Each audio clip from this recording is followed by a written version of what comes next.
I'm Loic Castel, and I'm happy to present you the third webinar of a long series, I hope.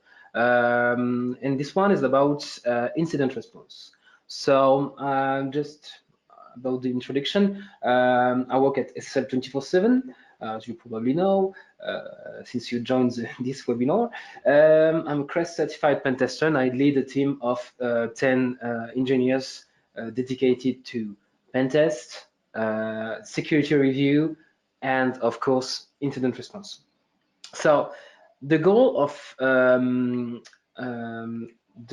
this webinar is to present you with the objective is not to get too much into details about what is done in incident response. It's really vast subject. There are hundreds of books covering it, and lots of internet resources about it, about technical details, about event analysis, about CM, about lots of resources. So the goal here is to cover the preparation part, how to better prepare for incident response. So when you are in the event of an incident, you know how to react, and your reaction is quicker, and you are more ready, less stressed about this kind of events, and how to respond. So when you are in the event, what are the immediate steps you can take? But first, I would like to talk about some use cases we had in the past when we help some of our customers recover or understand an incident and security incident. And yeah, what we've noticed when preparing this webinar is that lots of resources regarding incident response are meant for big organizations, so multinationals basically, that have the means to build a dedicated incident response team of 5 people full-time dedicated to that. It's actually not the case for most companies. So the idea here was to present you with some tips, some takeaways that would help you prepare, but apply that would be applicable by everyone, basically, every type of organization. So let's go into the presentation of general threats. So there are different ways of sorting the threats, the impact that they produce. So for instance, the one you see, there is a list of 5 DDoS, distributed denial of service. The impact would be to the availability of the server, for instance, impacted. But it could also lead to a cost for the company. First, the cost of the server being done, but also maybe a ransom by an attacker, or maybe an image cost for the company, as it will affect their image due to the fact that the server is being attacked.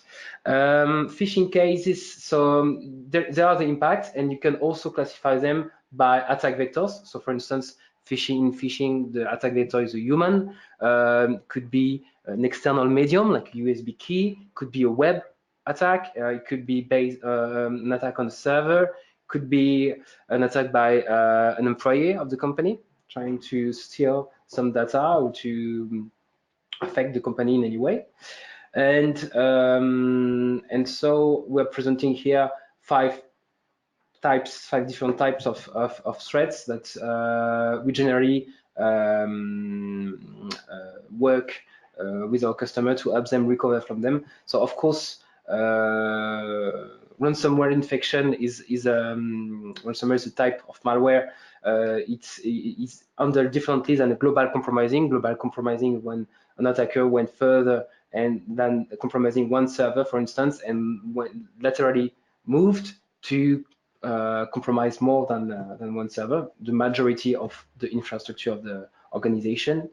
And yeah, all of these threats have different ways of being dealt for, being tackled, and we are going to present some use case today. So the first use case, it's actually, we are presenting one use case, one of our customers that have dealt with that situation and ask us to intervene to help them understand what happened. But we actually did 5 or 6 really similar incident response on that case. And that also helped us because Office 365, as I will be telling later, is it's actually convenient for us because when we are dealing with Office 365, we can reuse the tool that we built previously to help us doing a quicker analysis. So we're going to cover that case. So it was a customer. They noticed that the accounting departments have sent large sum of money. So it was more than hundreds of thousands of euros. And so they sent that money not to the person that was supposed to be for, but to different accounts in an Eastern European country. And they noticed as well that one of the attacker, so they quickly dig the right email that was the source of the hijack of the financial transfer. And they quickly found out that the attacker was using way too much information, so he was not guessing. He used internal information, used the compromised email accounts to get that information, to get the right recipients of the email of the transfer, and use that to make his hijack successful. So what he did is gather a lot of email accounts on Office 365. So Office 365 is an ideal target for attackers because there are lots of people, they have lots of customers, actually, there are lots of people having their mailbox on Office 365, and it's easy for the attacker to brute force quickly to find login password combination that works through phishing or by using data leaks, password leaks that you can get from the internet, from public sources. And so they gather a lot of access on different email accounts. Then they sort by type. They're looking for VIP profile and accounting profile in majority. Then they're looking for keywords on these very mailboxes, like money transfer, bonuses, this kind of keywords that they are looking for. And after that, they will be looking for an actual money transfer that is going to happen, that didn't happen yet, of course. And what they usually do, so it's a really common attack vector. Probably some of our customers will recognize themselves, but we actually are talking about one. But the way, the modus operandi of the attacker is generally the same. And if you Google that kind of scenario, you will probably find different companies giving their feedback about this kind of attack. So it's a really common attack vectors. So what the attacker does is get the information, inhibit, spoof the exchanges by creating Outlook rules to make the victim not see the email from the other recipients of the transfer. So the victim is generally the accountant doing the transfer, the money transfer. And what he does next is, when it's the right time, he sends his email with the attacker bank information, and then get the money transfer. So how did we tackle this case? So you will see that on all use cases, the way of intervention is quite similar. There's really some common parts. Logically, the first thing is to understand the context, how the victim organization works, who does what, basically, and identify a lead on the incident, someone that has all the key, all the information, all the contacts that will lead and help the company, the external provider intervention, or internal provider. It depends. Some company have the means of internal team of people that are capable of responding themselves. and also for minor incidents. So in that case, we are talking about hundreds of thousands of euros. So of course, it's not a minor incident, but some minor incidents can be dealt quite easily by one person. We will be talking later about prioritization of an incident. So yeah, and a technical lead that has all the credentials, all the access it could be one or more people basically, but they will give us all the keys to have the right information. So then we have to understand how the infrastructure and how the impacted infrastructure is built, what technology are used, and so on. So we can use documentation. We can also use humans. So these technical leads that will give us all the information we require. Could be a good idea, and this will be, I will talk about that in the preparation part, is to have a provider that already has that information ready, or to have a responder that already has that information to gain time, not having to understand the technical architecture because they already know about that, or they already have the main information they need. So then we get into the main analysis on Office 365. So as I said, if we've done that previously, and there are also resources, because obviously it's a common vector, so it's not the first time an incident response has happened in that case, in that scenario. So we used scripts that we built. We used Elasticsearch or Splunk analysis application that are already configured with the right rules to detect the right events. And then once we do the analysis, we start to make hypotheses depending on what we find. So we quickly identify brute force attempts. We quickly identify authentication success from a foreign country and the countries where the money went to. We identify the rules creation. So it's not that often that there are rules created, but basically this kind of events. So just to understand the context, we're talking about digging some events amongst billions of events, and once we've done that, we correlate all the information we have, and then we can pinpoint the attacker's way of doing things and make some conclusion. The takeaways from this is that when you are in this situation, and it's always the case, there are some positive in the negative part of an incident. It's a really stressful event. You don't want basically to leave that. There will be consequences from this kind of event. It could be people being laid off because of an incident. There could be impact on the company, on the financial. They could even lead to a company being bankrupted due to an event, or its image seriously affected by that. It's really stressful, and you basically don't want to relive that, or if that happened, you want to be prepared.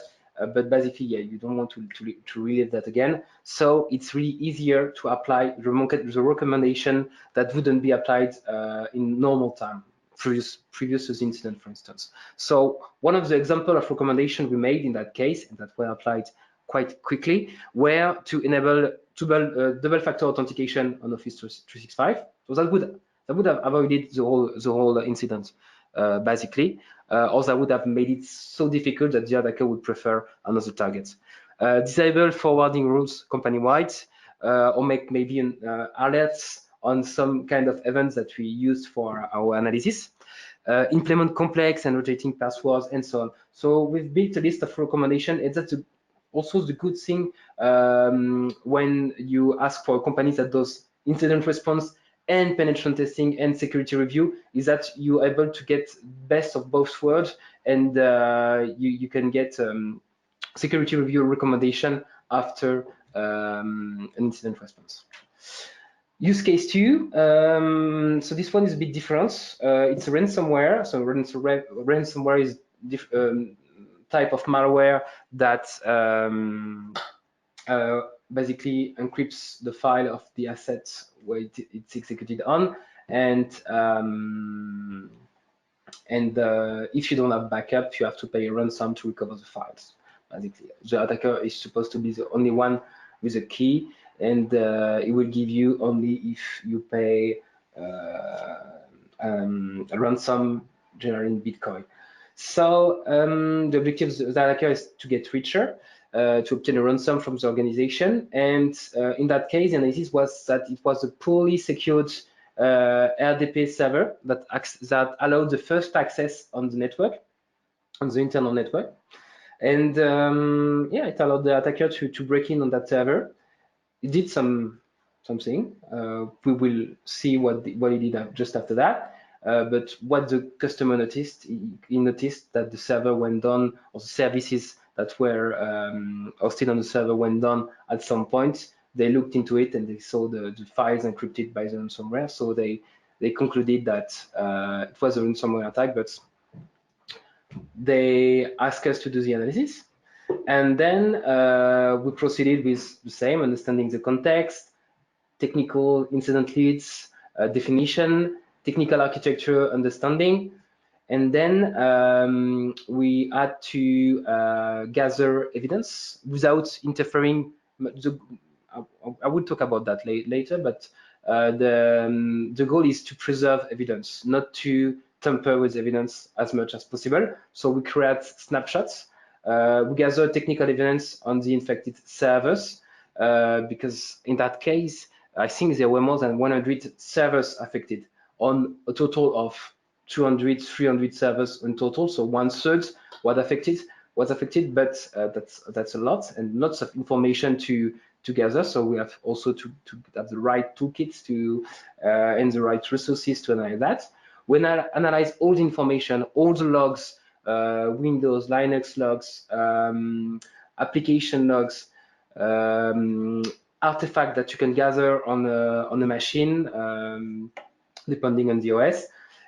We basically do that phase, and from the information we have, the correlation, we make some correlation and we start to make a hypothesis. And in the end, we noticed that we concluded that the attacker was on the network, not just for one night, for weekends, to deploy his ransomware, but for 2 years. 2 years where the attacker had the time to go over each server and pick whatever he wanted.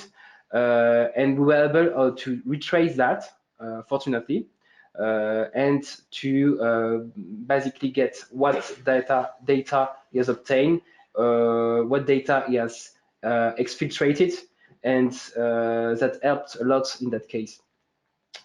So in that case as well, recommendation were easy to apply. So of course, securing the poorly secure DP server, that was done when we intervened already, but implementing better authentication, not exposing sensitive service from the internet using VPN, so basically improving the network security, and so on and so on. So last case, data breach. So I'm going to go a bit quick on this one. So it was basically the same kind of attack than the last time, except that instead of an RDP server, it was a web server that was compromised. Gigabits of that data were stolen, and an attacker was communicating with our customer, the victim, asking for ransom. And if they don't pay the ransom, if they blackmail them, basically, if they don't pay the ransom, then they're going to leak all the files on the internet. So the goal of the analysis was to help them react. So in that case, it was great because they asked us directly when they received the mail, they contacted us. And good thing is that we had already knowledge of the network, so we were able to understand quickly the technical details. And the goal basically was to know whether or not the attacker went further than the compromised server. Did he use the web vulnerability to move laterally on other server, and was he able to steal HR data, financial data, because he claimed that he did. In the end, we concluded that he didn't, and he wasn't actually able to prove that. So they didn't pay the ransom. They didn't get any leak on the internet, and the attacker we gathered enough evidence to pinpoint the location, and it was communicated to authorities. So how to respond? So this is a vast subject, as I said in the beginning of the webinar. The good guide that I recommend you to read is the NIST SP 800-61 or 2 incident response, and they present an incident response lifecycle. So there is, of course, the preparation. This is the main part we'll be focusing on today. And there are then detection analysis of the threat, then containment, eradication, and recovery. And then one important part is the post-incident activity. You debrief on the incidents, and it's really important because you can have the takeaways from the incident. You can learn from that. You can gain some knowledge, so you're able to better prepare next time. So as I said, I'm not going to cover the detect analysis and eradication containment parts. Probably be the subject of the next webinar. So there will be next webinar, upcoming webinar on incident response again. The immediate steps are to document everything, timestamp everything, basically get as much as much proof as possible. Understand the incident. I already talked about prioritization. So sometimes you will get information communication from an employee that thinks he has been hacked, and you don't want to go directly into crisis mode. You want first to understand what happened, what damage has been done, and if it needs to be prioritized over other incidents. So this is really the one of the immediate steps to take, whether or not to involve external party, what size the incident response team will have, depending on the damage that could be done by the incidents, and so on. So find assistance if necessary, internally and externally, or externally. Don't tamper with evidence. Preserve evidence. It could be used in legal case, and of course, it will easier.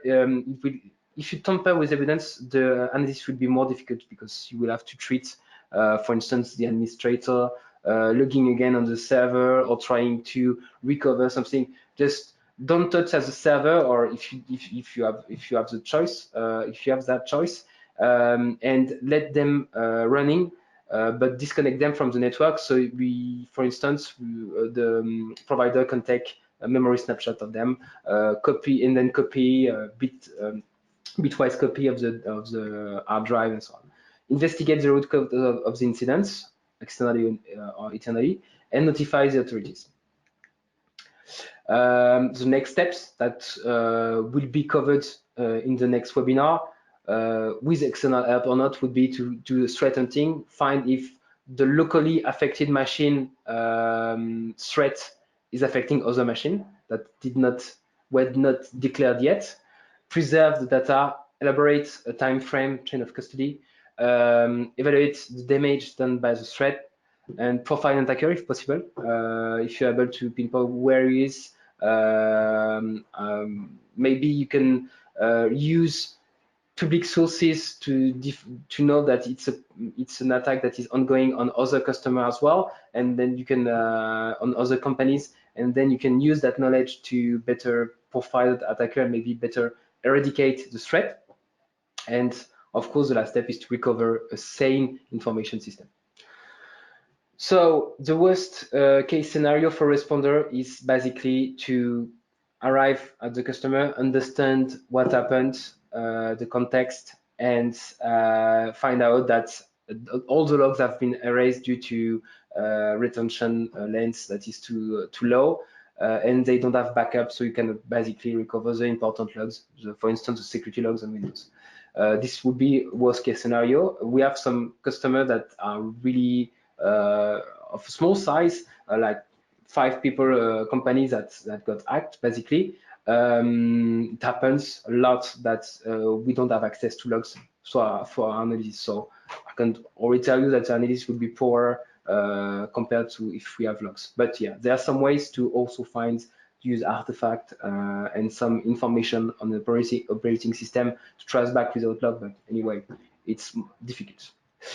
Missing documentation or missing the person having technical knowledge on the infrastructure, and missing backups, of course.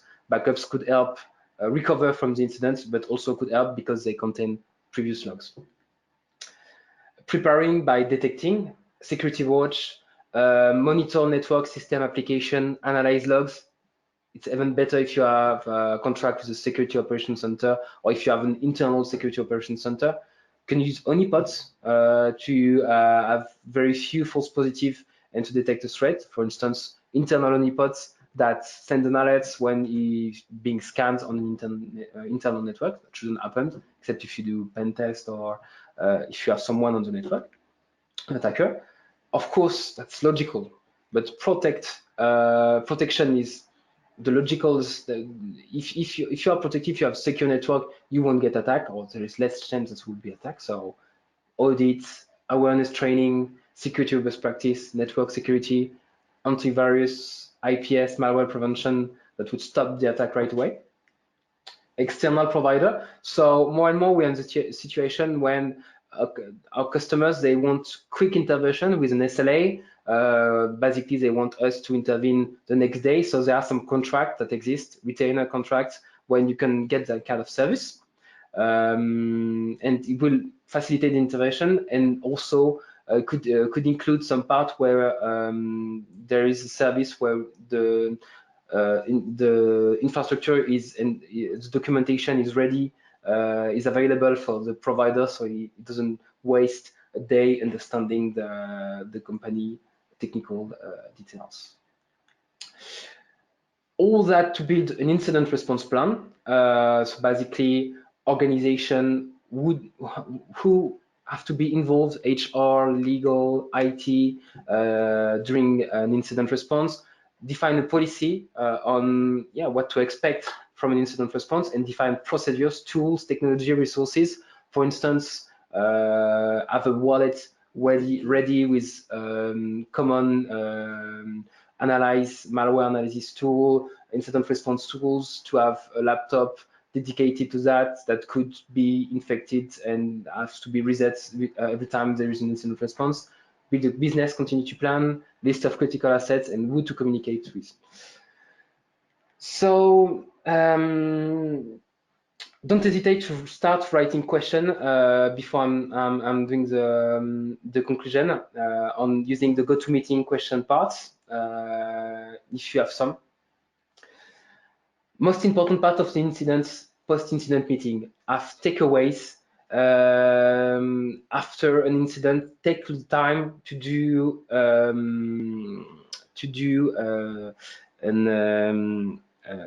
meeting with all the parties involved in the incident to understand what happened and to determine what to do if that happened again. Train, exercise using simulation, fake scenarios of an attack, and red team, blue team kind of simulation, where the goal is to simulate what could happen during an incident response and act swiftly. I think I already talked about that, but the quicker you react, the quicker you ask for help if you don't have the internal resources, the easier it would be and the more information the analyst will have. So incident response is a vast subject. There are more, there are upcoming webinars on that subject. The next one is on the 23rd of October, so it's in 1 month. I hope you will have time to participate. Anyway, it will be recorded. So now I'm going to be answering the question. I already got 2. Don't hesitate to write the question while I answer them. It could be interesting. So what's the most common incident response scenario? It depends. From experience, I would say that the most common one is the phishing. Basically, the phishing, it has less. So basically, the global compromising scenario it happened in the past. We had the opportunity to participate in such events, but it's quite rare. It's quite rare. So the most common one are phishing, basically. And yeah, basically the use case one I presented. Okay, second question, how long on average does an incident response last? So my answer will be depends. Depends on the damage that could be done by the threat. Depends on the type of the threat. Depends on when we are involved in the situation. It happens that sometimes a customer asks us to work on analysis 2 months after it happened. So obviously there is less to do, maybe more to do compared to difficulty. So basically what we generally do is start a first quick investigation, understanding of the context, and then we are able to determine in precision how long it will last. But on average, I would say a week. All right. So I think we're done here. Thank you for your time. Thank you for your questions. And I hope to see you in 1 month, 23rd of October, for the next webinar. All right. Have a good weekend.